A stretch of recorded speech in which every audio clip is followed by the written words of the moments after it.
There are mysteries that science files away. There are cases that governments close, and there are stories that remain open, not because no one investigated, but because no one could explain them. This is one of them.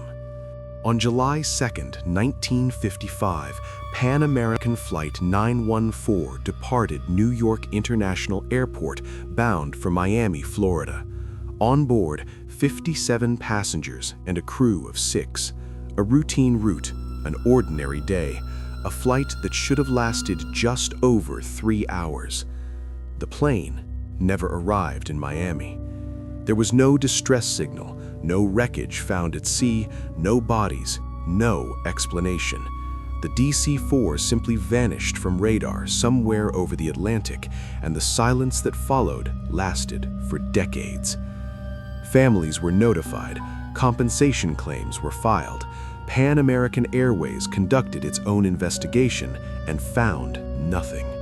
The U.S. government classified the case as a disappearance with no determined cause, and the world moved on, as it always does.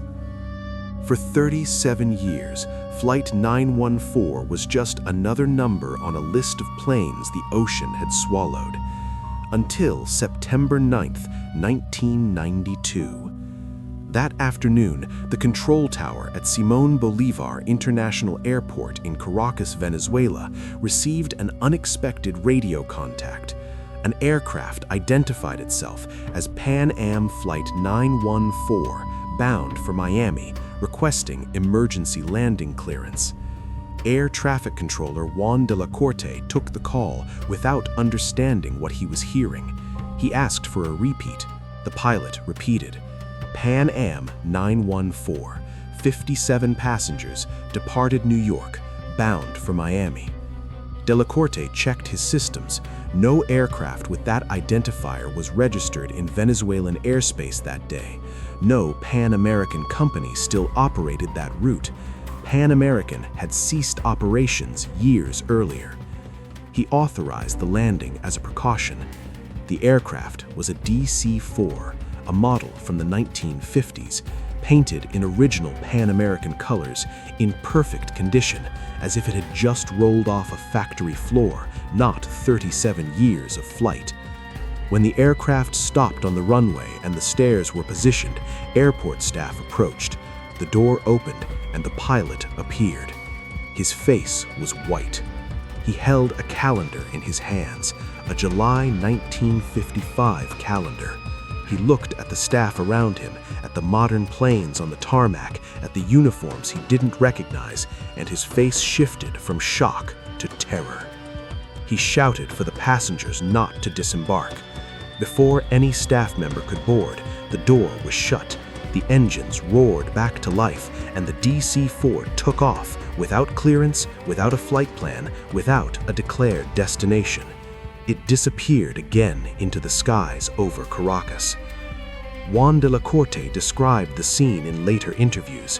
He said the pilot seemed afraid not of the airport, but of time itself, as if he had realized he was in the wrong place in a way that went far beyond geography.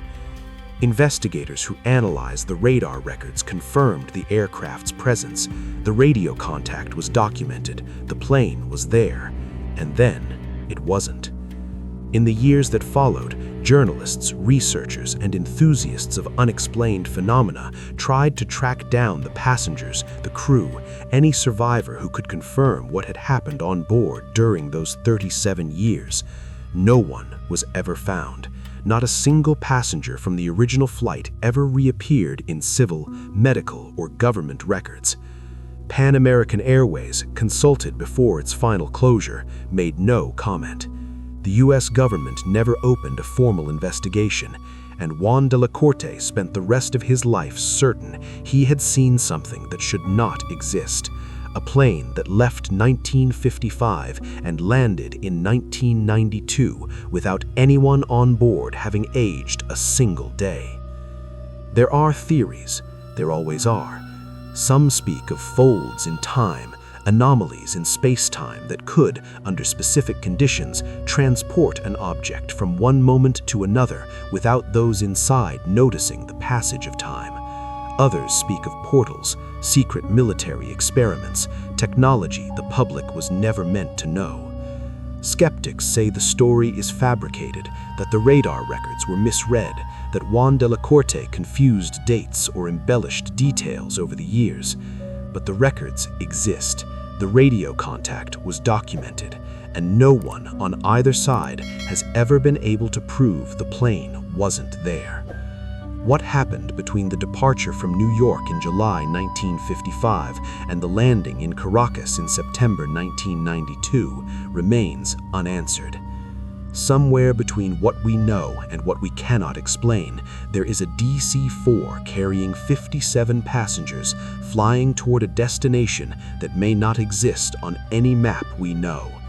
And the pilot is still holding a 1955 calendar.